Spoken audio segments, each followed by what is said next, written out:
quero deixar uma palavra para o teu coração, para a tua vida nesse dia. E quero ler com você o Evangelho de Lucas, no seu capítulo 23, versículo 39 em diante, que nos diz assim: um dos malfeitores crucificados blasfemava contra ele, dizendo: não és tu o Cristo? Salva-te a ti mesmo e a nós também. Respondendo-lhe, porém, o outro repreendeu-o, dizendo: nem ao menos temes a Deus, estando sob igual sentença? Nós, na verdade, com justiça, porque recebemos o castigo que os nossos atos merecem. Mas este nenhum mal fez. E acrescentou: Jesus, lembra-te de mim quando vieres no teu reino. Jesus lhe respondeu: em verdade te digo que hoje estarás comigo no paraíso. Na verdade, é uma das histórias da palavra de Deus, um dos relatos da palavra de Deus, que nos traz um ponto de reflexão. E hoje eu quero levar você a refletir sobre a sua vida. Aonde você tem estado? Aonde você, que forma você tem vivido? Notem que a palavra de Deus fala de dois malfeitores ou dois ladrões que estavam, um crucificado à direita, outro à esquerda de Jesus, e estavam com pensamentos completamente diferentes.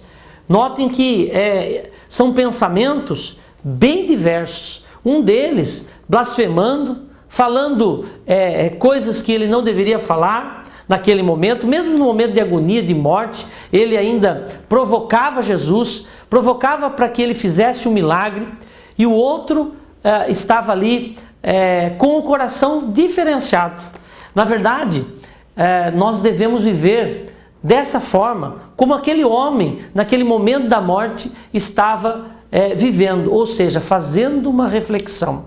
Aquele homem, muito provável, a Bíblia não diz isso, mas muito provável, tenha tido algum tipo de contato com Jesus, ou ele viu os milagres de Jesus, ou em determinado momento ele estava talvez no meio da multidão e viu Jesus curando, viu Jesus libertando, viu Jesus transformando, viu Jesus, talvez aqui, fazendo aqui uma analogia que a Bíblia não diz, mas quem sabe esse homem estivesse lá nas bodas, no casamento, onde Jesus fez o seu primeiro milagre, nas bodas, lá em Caná da Galileia. Vamos dizer, conjecturando isso, supondo isso, talvez você e eu possamos dizer, esse homem talvez estivesse lá e viu Jesus na sua forma simples de ser.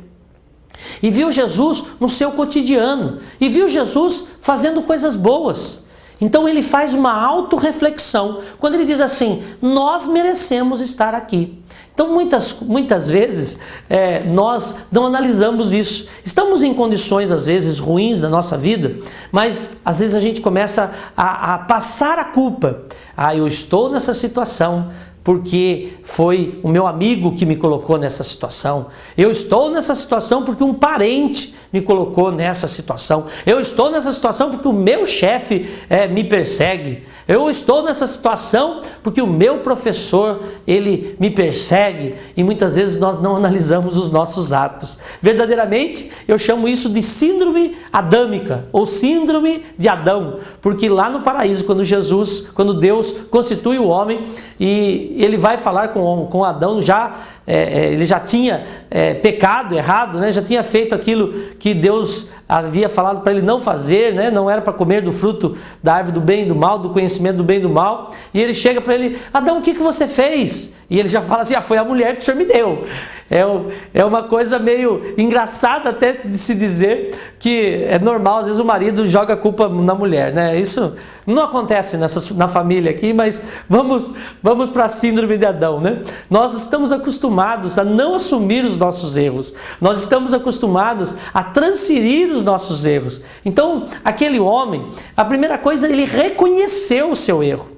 E veja bem que isso é antigo. Começou em Adão e logo em seguinte foi para Eva. Deus chega para Eva e fala, vai conversar com a mulher, o que você fez, Eva? E ela fala, não, foi a serpente. Então, verdadeiramente, nós sabemos que o homem não gosta de assumir os seus erros, mas há uma necessidade para que você possa viver uma bênção, viver uma vida abençoada, porque se você não conseguir enxergar os seus erros, como você vai melhorar? Eu não estou nem falando aqui do momento especial que esses homens viveram.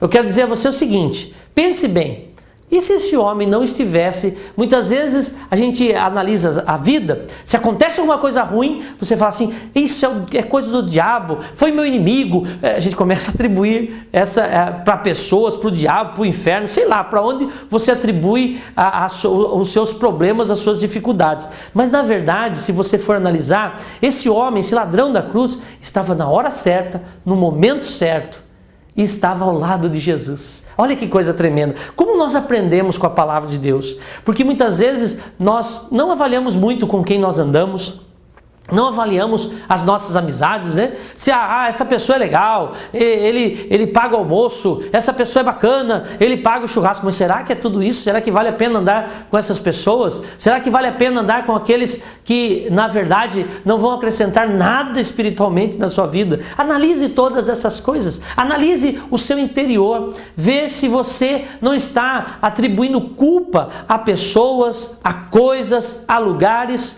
e que você hoje faça essa reflexão e faça uma reflexão coerente. Foi isso que aquele homem ao lado de Jesus fez, uma reflexão coerente.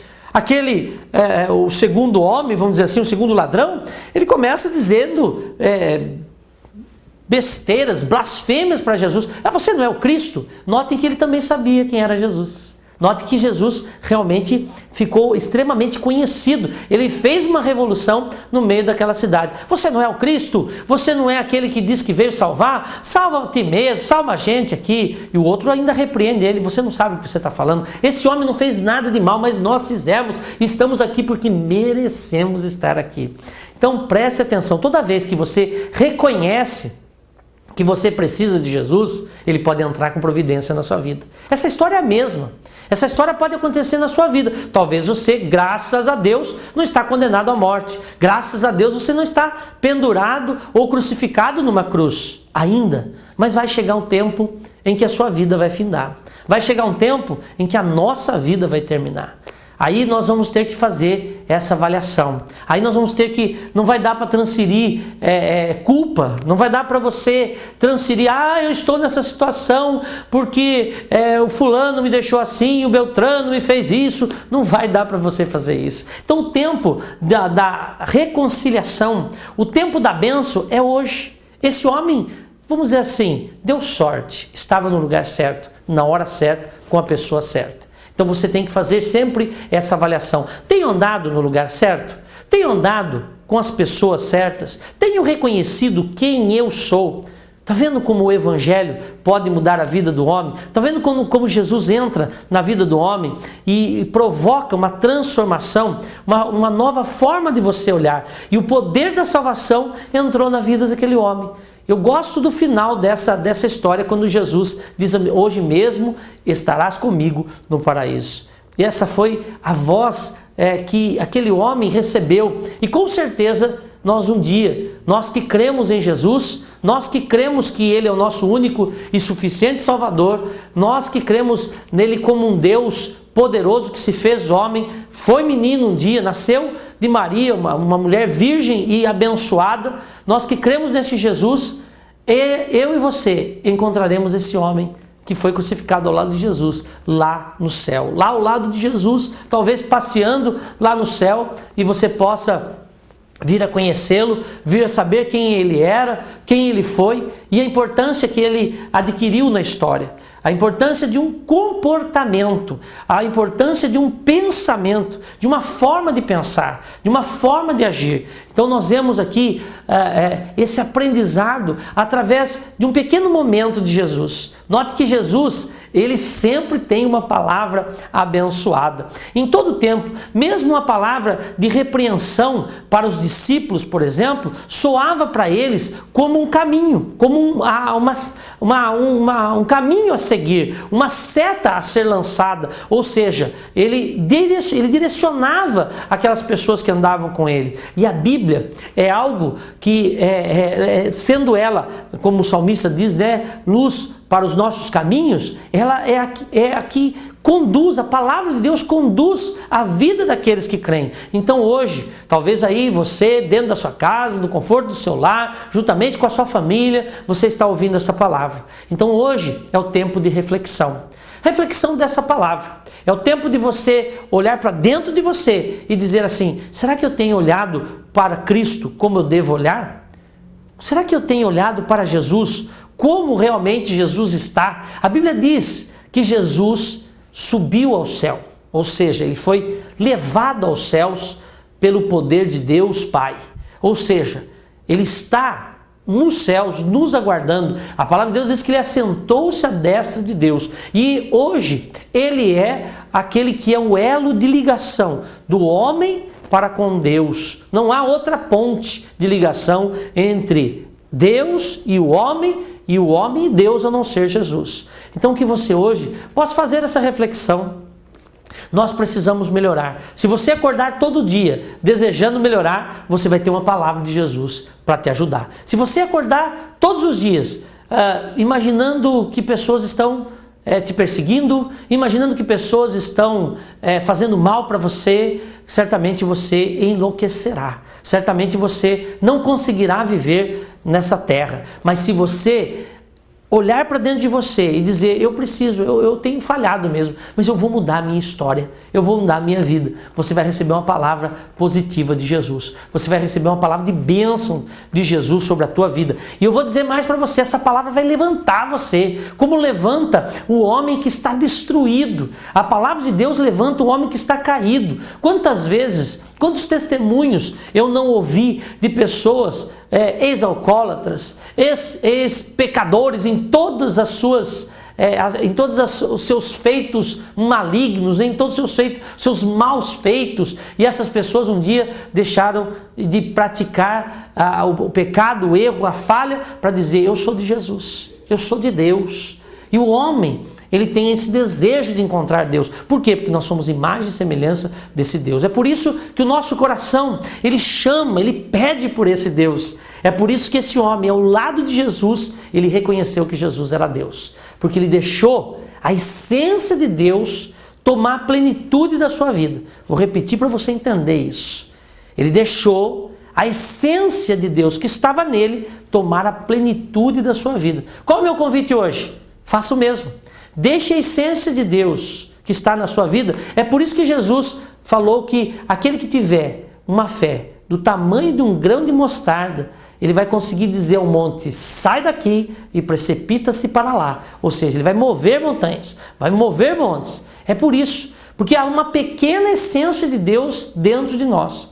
Quando essa pequena essência de Deus, ela não é alimentada, ela não é estendida a todo o nosso viver, com certeza você estará morrendo interiormente. Mas quando essa essência de Deus, ela toma a plenitude da vida do homem, você é o homem mais feliz da face dessa terra. Por quê? Ainda que venham dias maus, ainda que venham dias difíceis, a sua visão está no Jesus que nós servimos. A sua visão está na vida eterna, na certeza da vida eterna, na certeza que Jesus, se os seus olhos se fecharem agora, você abrirá os seus olhos espirituais e verá Jesus face a face. Que você possa ficar com essa palavra para o teu coração. Hoje é um dia especial. Hoje é o dia que você está ouvindo uma palavra. Talvez você tenha parado agora, nesse canal, agora, nesse momento. E você estava passando aí, virando os canais, e você ouviu esta palavra. Então eu quero dizer para você que esta palavra não é para outro. É para você que está ouvindo agora esta palavra. Este é o momento em que você pode dizer, como aquele ladrão disse para Jesus, olha, quando você entrar lá no seu paraíso, no seu reino, lembra de mim. Então veio a palavra de bênção, veio a palavra de vitória, veio a palavra de unção, veio a palavra de poder. Hoje mesmo estarás comigo no paraíso. Eu quero dizer a você que talvez, e graças a Deus, você não esteja numa situação tão complicada como aquele ladrão estava, à beira da morte. E então ele encontrou Jesus. Então Jesus está te dando chance hoje. Você não está à beira da morte, mas Jesus está dizendo, eu quero você. Você tem uma essência de Deus dentro do seu coração. Você tem a minha essência dentro de você. Amplie ela, amplie essa essência e você verá o poder de Deus na tua vida. Amém? Que você possa ficar com essa palavra dentro do teu coração, que você possa orar juntamente conosco no final desse programa. Eu tenho certeza que Deus vai entrar aí com providência na sua vida, independente das circunstâncias que você esteja vivendo. Deus é poderoso para fazer sempre mais do que aquilo que pedimos ou do que aquilo que pensamos. Que Deus continue te abençoando.